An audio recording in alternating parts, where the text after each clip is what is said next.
kami datang menyembah-Mu ya Tuhan, Allah dan Raja dalam kehidupan kami. Allah yang selalu setia, bukan hanya dalam janji-janji-Mu, tapi kami juga mengalaminya secara pribadi dalam kehidupan kami. Kami bersyukur bahwa kami bukan hanya tahu Engkau adalah Allah yang berjanji tidak akan pernah meninggalkan kami, tapi kami juga mengalami janji itu dalam kehidupan kami. Kami bersyukur karena Engkau adalah Allah yang hidup. Kami bersyukur bahwa Engkau selalu memimpin kami dalam kehidupan kami. Kami tahu bahwa kehidupan ini tidak akan pernah mudah, tapi yang menguatkan kami, karena kami tidak pernah menjalaninya sendirian. Ada Tuhan yang bersama dengan kami, yang menguatkan kami. Dan dalam perjalanan hidup yang tidak mudah ini, kami bisa menyaksikan kebaikan-Mu, kebesaran-Mu, keindahan-Mu, penghiburan-Mu dan kekuatan-Mu. Itu yang menopang kami untuk menjalani kehidupan ini. Kami bersyukur untuk kesaksian-kesaksian yang kami boleh dengarkan, yang menguatkan kami untuk melihat bagaimana Tuhan bekerja, bagaimana Tuhan dengan cara yang tidak terduga menopang, memberikan jalan keluar, memberkati, menolong dalam setiap pergumulan saudara-saudara kami yang lain. Dan biar kesaksian-kesaksian ini juga boleh terus menguatkan kami untuk melihat bahwa Tuhan juga akan terus menolong, bukan hanya dalam kehidupan orang-orang lain, tapi juga dalam kehidupan setiap kami secara pribadi. Dan saat ini Tuhan, kami akan mendengarkan firman-Mu, biar firman-Mu juga terus akan membekali kami dalam menjalani kehidupan ini. Bersama dengan Tuhan, kami mau menjalani kehidupan ini sampai pada akhirnya. Dalam nama Tuhan Yesus kami berdoa dan bersyukur. Amin. Silakan duduk. Kita akan membuka Alkitab kita dari Lukas pasal yang ke-8.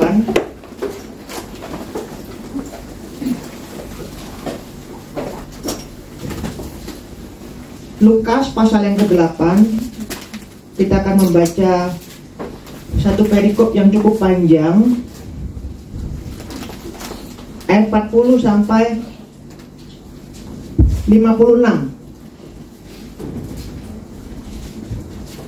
Lukas pasal 8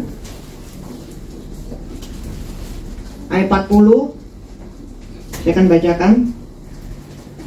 Ketika Yesus kembali, orang banyak menyambut Dia sebab mereka semua menanti-nantikan Dia. Maka datanglah seorang yang bernama Yairus. Ia adalah kepala rumah ibadat. Sambil tersungkur di depan kaki Yesus, ia memohon kepadanya supaya Yesus datang ke rumahnya. Karena anaknya perempuan yang satu-satunya, yang berumur kira-kira 12 tahun, hampir mati. Dalam perjalanan ke situ, Yesus didesak-desak orang banyak. Adalah seorang perempuan yang sudah 12 tahun menderita pendarahan dan yang tidak berhasil disembuhkan oleh siapapun. Ia maju mendekati Yesus dari belakang dan menjamah jumbai jubahnya. Dan seketika itu juga berhentilah pendarahannya. Lalu kata Yesus, "Siapa yang menyamah aku?" Dan karena tidak ada yang mengakuinya, berkatalah Petrus, "Guru, orang banyak mengerumuni dan mendesak engkau." Tetapi Yesus berkata, "Ada seorang yang menjamah aku, sebab aku merasa ada kuasa keluar dari diriku."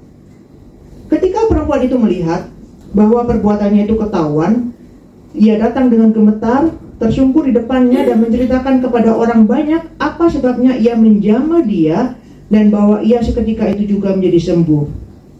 Maka katanya kepada perempuan itu, "Hai anakku, imanmu telah menyelamatkan engkau. Pergilah dengan selamat." Ketika Yesus masih berbicara, datanglah seorang dari keluarga kepala rumah ibadat itu dan berkata, "Anakmu sudah mati, jangan lagi engkau menyusah-nyusahkan guru." Tetapi Yesus mendengarnya dan berkata kepada Yairus, "Jangan takut, percaya saja, dan anakmu akan selamat." Setibanya di rumah Yairus, Yesus tidak memperbolehkan seorang pun ikut masuk dengan dia, kecuali Petrus, Yohanes, dan Yakobus, dan ayah anak itu serta ibunya. Semua orang menangis dan meratapi anak itu. Akan tetapi Yesus berkata, "Jangan menangis, ia tidak mati, tetapi tidur." Mereka mentertawakan dia karena mereka tahu bahwa anak itu telah mati. Lalu Yesus memegang tangan anak itu dan berseru, katanya, "Hai anak, bangunlah." Maka kembalilah roh anak itu, dan seketika itu juga ia bangkit berdiri. Lalu Yesus menyuruh mereka memberi anak itu makan.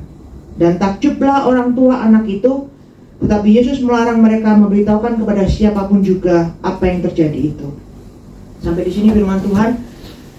Dari perikop yang kita baca, kita melihat sebenarnya ada dua cerita, ya kan? Yang pertama kisah perempuan tentang Yairus, dan juga yang kedua tentang wanita yang menderita pendarahan.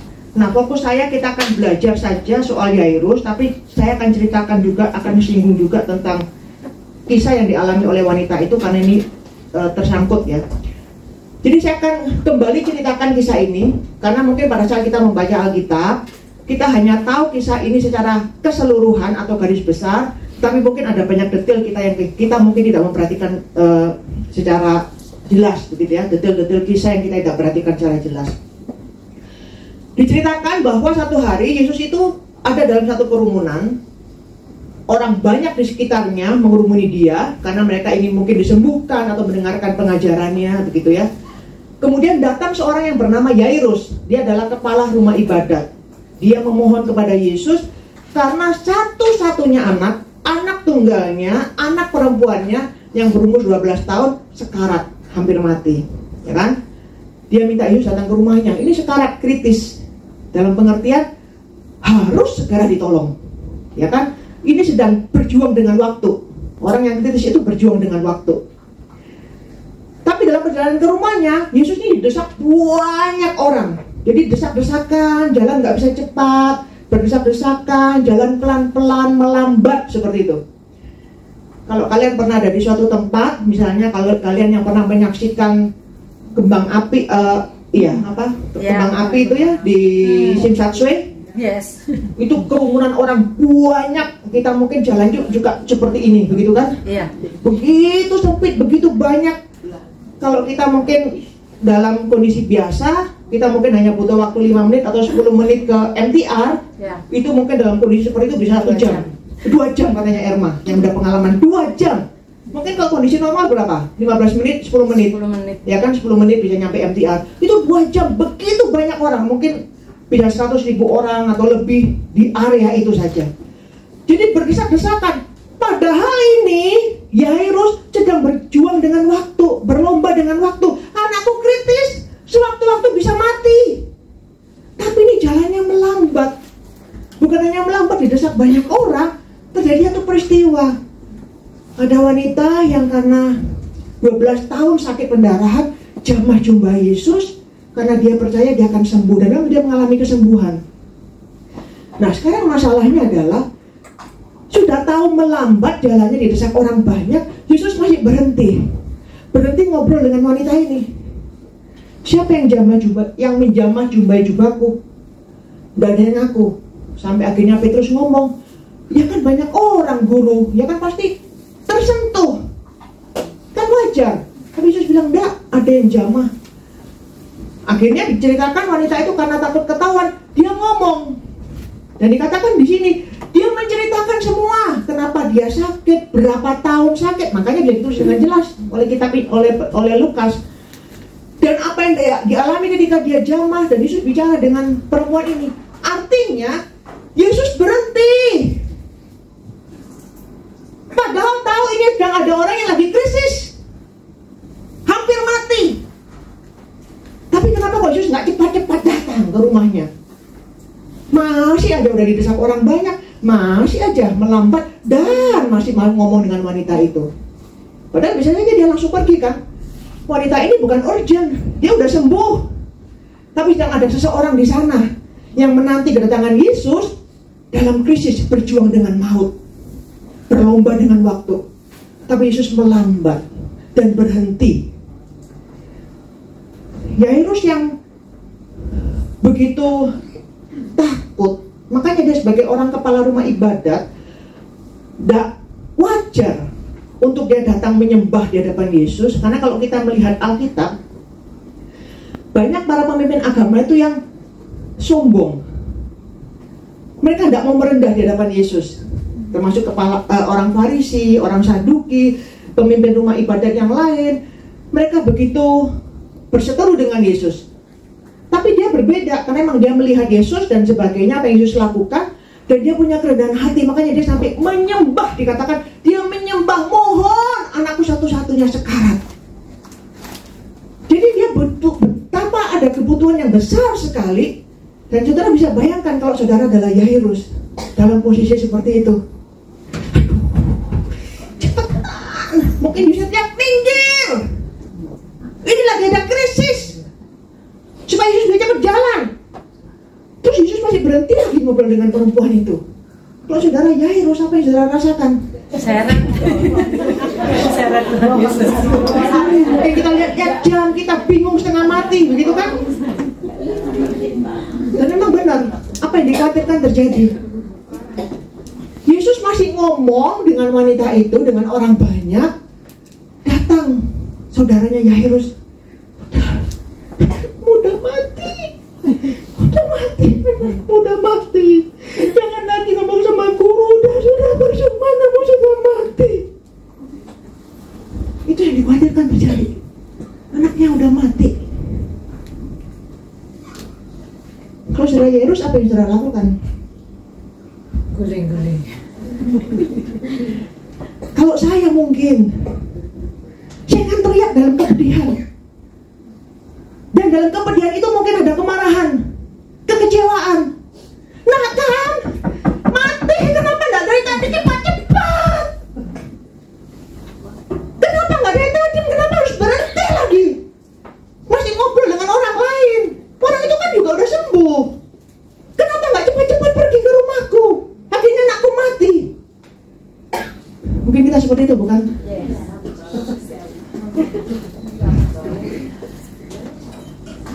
Dan saya mau kita belajar melihat apa yang kita bisa lihat dari kehidupan Yairus, perjalanan imannya, relasinya dengan Tuhan, dan apa yang Tuhan kerjakan lewat peristiwa ini. Ketika Tuhan berhenti, didesak orang banyak dan Tuhan berhenti, Tuhan bukan tidak tahu sedang ada krisis di sana, di rumah itu. Tuhan bukan tidak tahu ada seseorang yang menantikan dia dan sedang sekarat di sana. Tuhan bukan tidak tahu, Tuhan tahu. Bahkan Tuhan dalam kuasanya sebenarnya dia tidak perlu datang ke rumah itu, tapi dia cukup berbicara saja, karena itu pernah dialami oleh seorang prajurit yang bawahannya sakit, dan dia bilang, Tuhan kok tidak perlu datang ke rumahku, engkau bicara saja di sini, hambaku di sana pasti sudah sembuh. Dan itu memang terjadi. Tuhan bilang, pergilah, imanmu menyelamatkan hambamu. Dan akhirnya ketika dalam perjalanan, orang dari keluarganya datang, bilang, hambamu sudah sembuh, begitu. Dan memang itu yang dialami. Tuhan bisa menyembuhkan saat itu juga di sana, tapi Tuhan tidak lakukan. Artinya Tuhan memang mau datang ke sana, dan Tuhan kenapa melambat, kenapa berhenti? Karena Tuhan tahu apa yang jadi kerjaannya. Masih ingat peristiwa Tuhan membangkitkan Lazarus dari kematian, ya kan? Itu Lazarus itu masih hidup sekarat, tapi Tuhan sengaja, dan Yesus sudah dikabari, ini Lazarus sedang sekarat nih. Yesus bisa datang tepat waktu sebelum Lazarus mati. Tapi Yesus sengaja tidak pergi ke sana karena memang dia menunggu kematian Lazarus. Dia mengizinkan Lazarus memang mati. Dan setelah mati pun masih tunggu sampai hari keempat. Artinya apa? Orang yang sudah 4 hari mati itu benar-benar rohnya tidak akan kembali.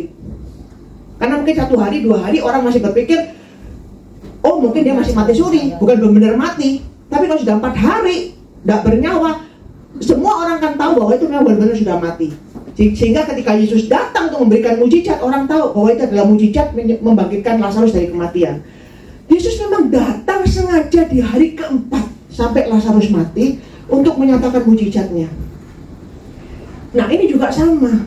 Yesus sengaja datang lambat-lambat sampai anak itu memang mati.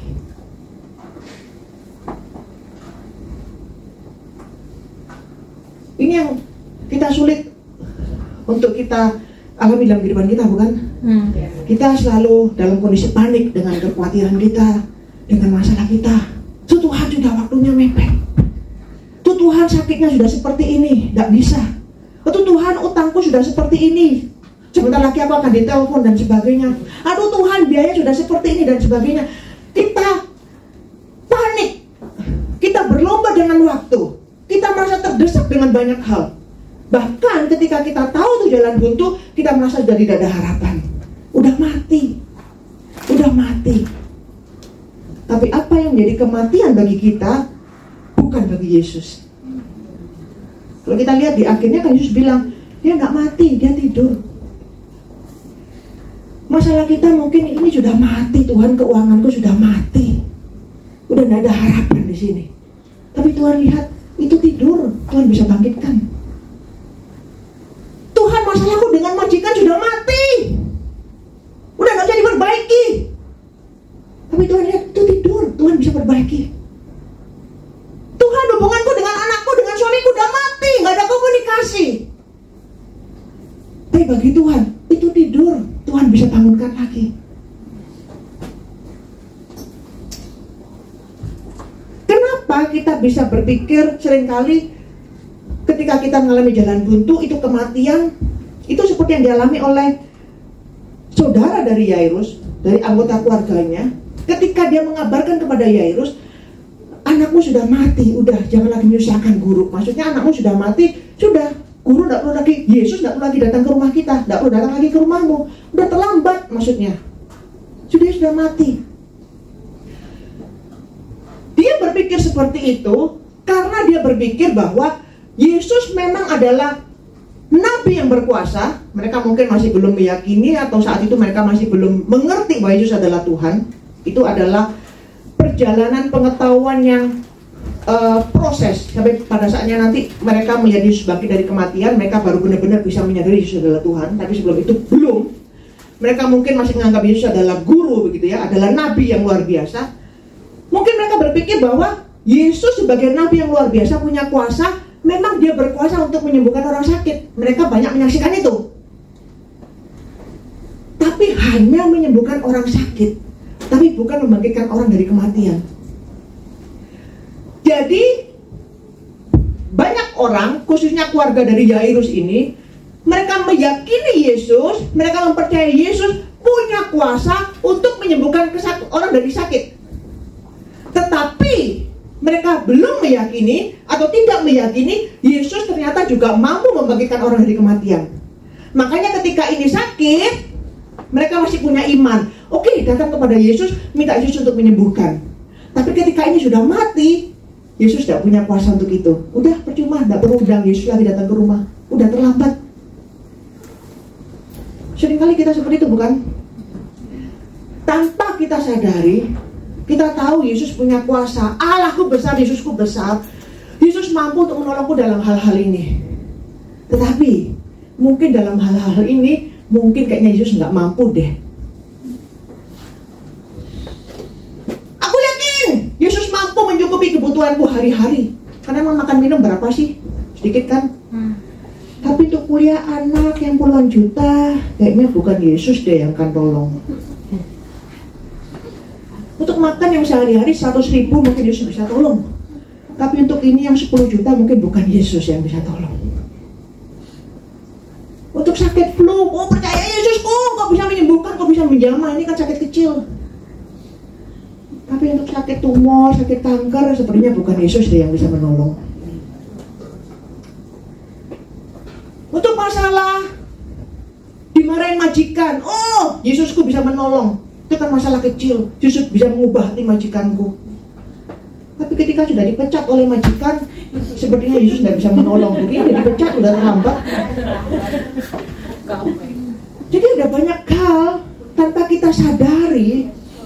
Mungkin kita berpikir tanpa kita sadari. Ada hal-hal yang kita yakin sekali Tuhan kita mampu berkuasa menolong kita. Tapi ada hal-hal dalam kehidupan kita yang kita tanpa kita sadari, kita meragukan. Atau kita bahkan tidak mempercayai bahwa Yesus mampu menolong kita dalam hal-hal ini. Karena kita merasa ini hal yang terlalu besar, terlalu berat. Bahkan mungkin hal-hal ini adalah hal-hal yang kita pikir sudah tidak ada harapan lagi, sudah mati. Dan Yesus tidak berkuasa di area ini. Nah, kita akan lihat pada poin yang ketiga yang saya mau kita belajar.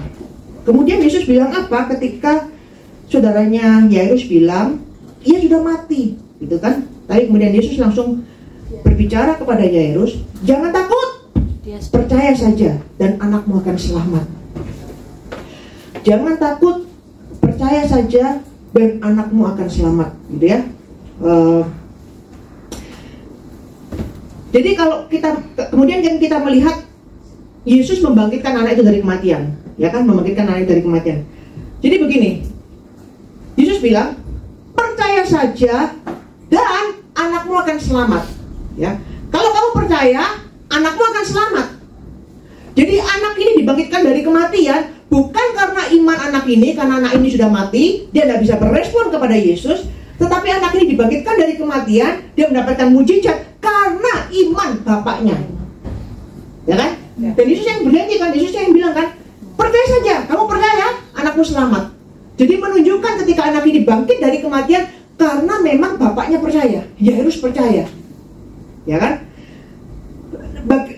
Percaya itu suatu hal yang sulit sekali untuk dideteksi, sulit sekali untuk diuji, sulit sekali untuk dilihat, sulit, ya kan? Sama seperti misalnya bicara soal masalah perasaan. Saya suka tempe, saya tidak suka tahu.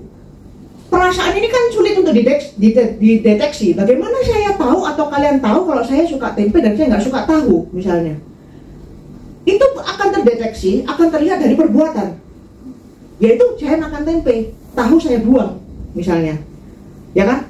Jadi masalah perasaan itu sesuatu yang sulit untuk kita buktikan, untuk kita lihat, untuk kita rasakan, untuk kita tahu kebenarannya, itu sesuatu yang sulit. Jadi itu akan terlihat lewat perbuatan. Nah, sama dengan kata percaya.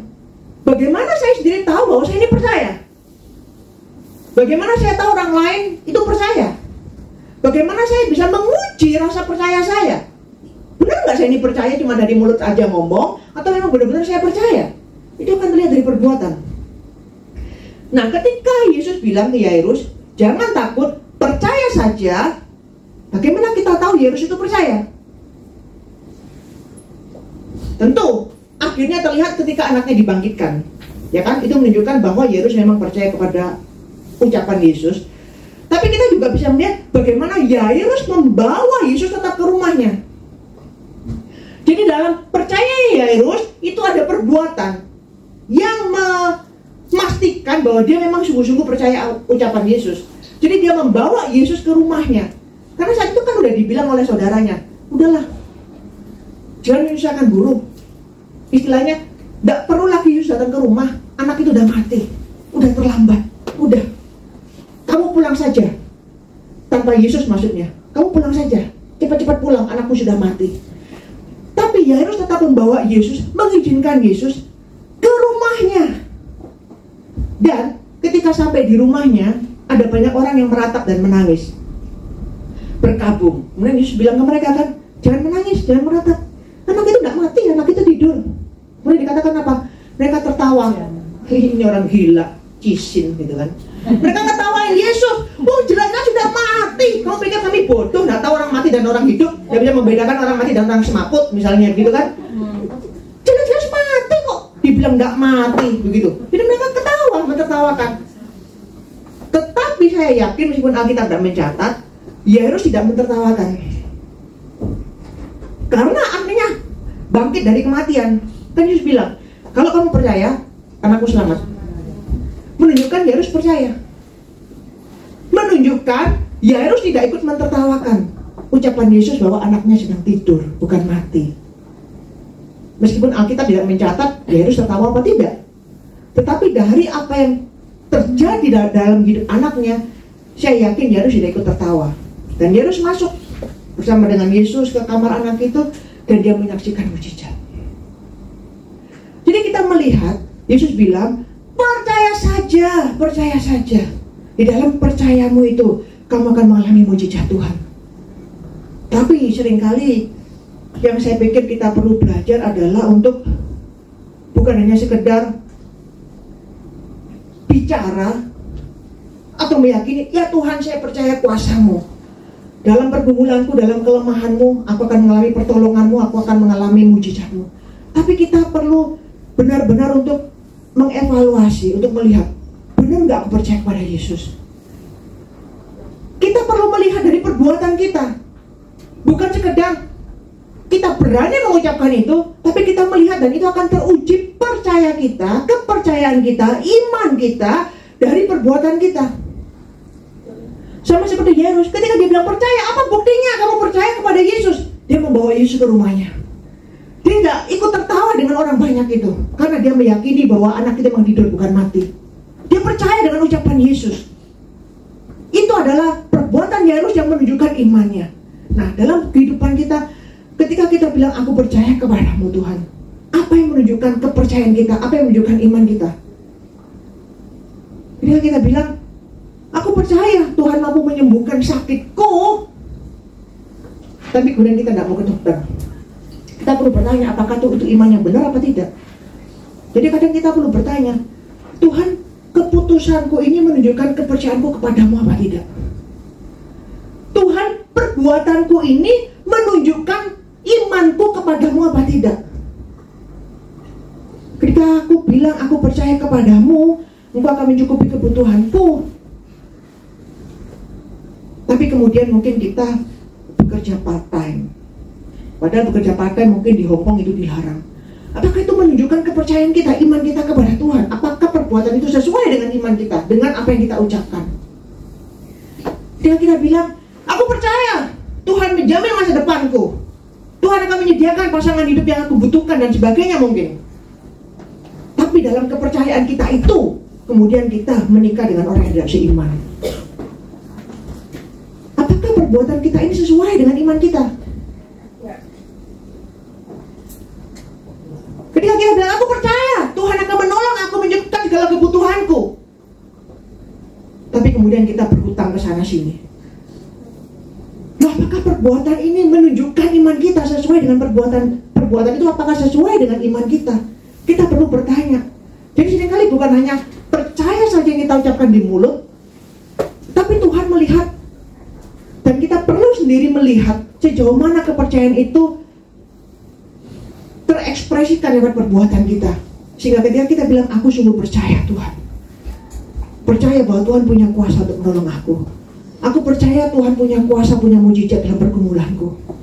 Aku percaya Tuhan punya kuasa untuk menjawab doaku. Dan sungguh rasa percaya itu keluar dari hati dan perbuatan yang memang menunjukkan dan membuktikan iman kita kepada Tuhan. Dan itu yang Tuhan lihat. Jadi kita bukan hanya perlu melihat bahwa kita berani mengatakan aku percaya kepada Tuhan, percaya kepada kuasanya, percaya kepada mujizatnya, percaya kepada pertolongannya, tapi kita perlu melihat sejauh mana benar-benar aku ini percaya kepada Tuhan. Dari perbuatanku terlihat sejauh mana aku benar-benar sungguh-sungguh percaya kepada Dia. Itu yang Tuhan lihat. Dan karena seringkali kita bilang kita percaya, tapi tanpa kita sadari perbuatan kita sebenarnya menunjukkan kita itu tidak mempercayai Tuhan. Makanya kita mungkin tidak mengalami banyak mujizat, tidak mengalami banyak pertolongan Tuhan, tidak mengalami banyak pemulihan. Jadi kita perlu belajar dari Yairus, percaya bahwa Tuhan di waktu yang tepat, apa yang mungkin tampak mati bagi kita, tampaknya tidak ada harapan bagi kita, tapi di mata Tuhan tidak ada hal yang tidak mungkin, karena segala sesuatu dalam kontrolnya. Bagi kita mungkin ini tampak mati, tapi bagi Tuhan itu hanya tidur saja. Dan Dia punya kuasa untuk membangkitkan, untuk memulihkan. Bagi kita begitu takut dengan waktu karena kita berlomba dengan waktu. Kita begitu panik, bahkan dalam kepanikan kita mungkin begitu emosi dan mungkin bisa kecewa dan marah dengan Tuhan. Kenapa kok Tuhan berlambat-lambat menolong? Tapi kita meyakini bahwa Tuhan justru dalam waktu yang seperti ini, Dia izinkan hal-hal itu terjadi.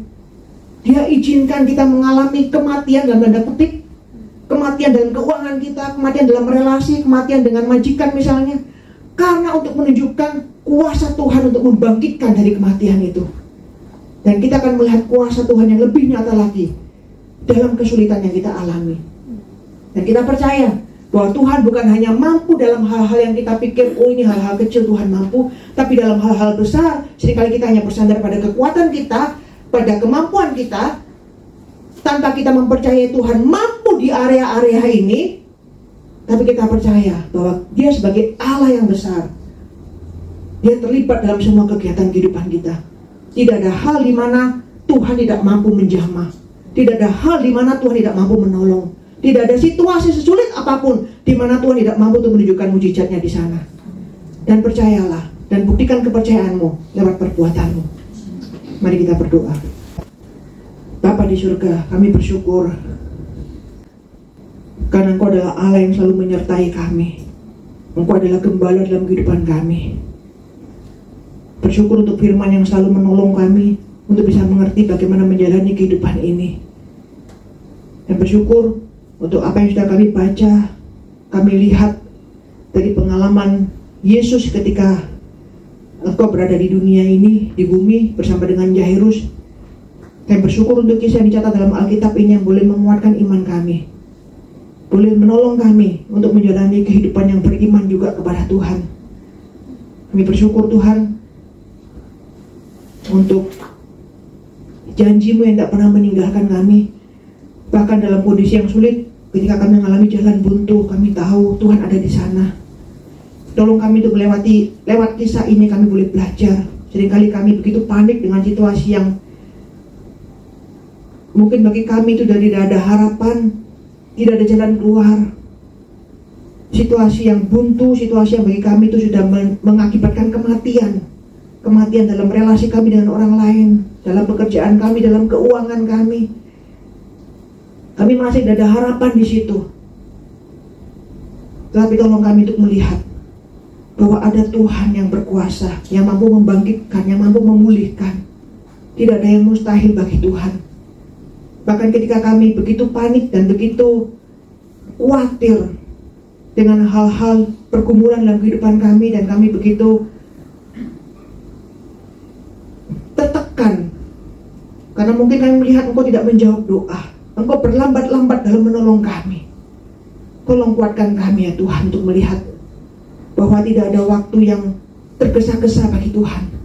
Jikalau kami terburu-buru dengan hal-hal itu, tetapi tidak ada yang terburu-buru bagi Tuhan, karena Engkau yang mengontrol segala situasi, Engkau yang mengendalikan segala situasi, dan Engkau bekerja sesuai dengan waktu-Mu yang terbaik. Bahkan jika Engkau mengizinkan sesuatu yang buruk pun menimpa kami, dan kami merasa itu sudah terlambat, tapi justru dalam hal yang buruk itu pun kami percaya Tuhan masih bisa bekerja mendatangkan kebaikan. Tuhan masih bisa bekerja untuk mendatangkan mujizat. Tuhan masih bisa bekerja untuk membangkitkan apa yang sudah mati. Terima kasih Tuhan. Berikan kami iman untuk mempercayai Tuhan dalam kondisi seperti ini. Tolong kami untuk mempercayai bahwa Engkau bukan hanya bisa bekerja, mampu menolong kami dalam situasi-situasi kecil dalam kehidupan kami. Dan mungkin ada hal-hal besar yang kami rasa itu terlalu besar untuk Tuhan mampu menolong. Tanpa kami sadari mungkin kami berperilaku seperti itu, meskipun kami percaya Engkau adalah Allah yang besar. Tapi seringkali perilaku kami menunjukkan bahwa kami kurang mempercayai Tuhan dalam hal-hal tertentu dalam kehidupan kami. Oleh karena itu kami berusaha dengan kemampuan kami sendiri. Kami mencari jalan dengan kemampuan kami sendiri untuk menyelesaikan masalah itu. Tolong kami Tuhan untuk melihat siapakah Engkau, Allah yang besar, Allah yang bekerja dalam segala situasi. Jadi dalam satu situasi pun yang terlalu sulit bagi Tuhan untuk menjamah dan untuk menolong. Dan tolong kami untuk percaya kepada-Mu Tuhan dengan segenap hati kami. Dan itu kami buktikan lewat perbuatan kami yang mempercayai Engkau sebagai Allah yang berkuasa dalam kehidupan kami, yang menolong kami dalam pergumulan kami. Kuatkan kami lewat segala pergumulan yang di depan yang mungkin sedang kami alami saat ini, yang saat ini kami juga sedang berjuang dengan hal-hal itu, atau mungkin pergumulan-pergumulan yang akan kami alami di waktu-waktu mendatang yang kami saat ini tidak sadari dan yang kami belum tahu. Tapi biar firman-Mu ini yang boleh membekali kami, menguatkan kami, memampukan kami untuk mengenal siapakah Engkau, memampukan kami untuk mengalami siapakah Engkau dalam kehidupan kami, dan sungguh kami boleh diberkati sebagai anak-anak Tuhan dan boleh mengalami kemenangan dalam kehidupan yang penuh pergumulan ini. Dalam nama Tuhan Yesus kami berdoa dan bersyukur. Amin.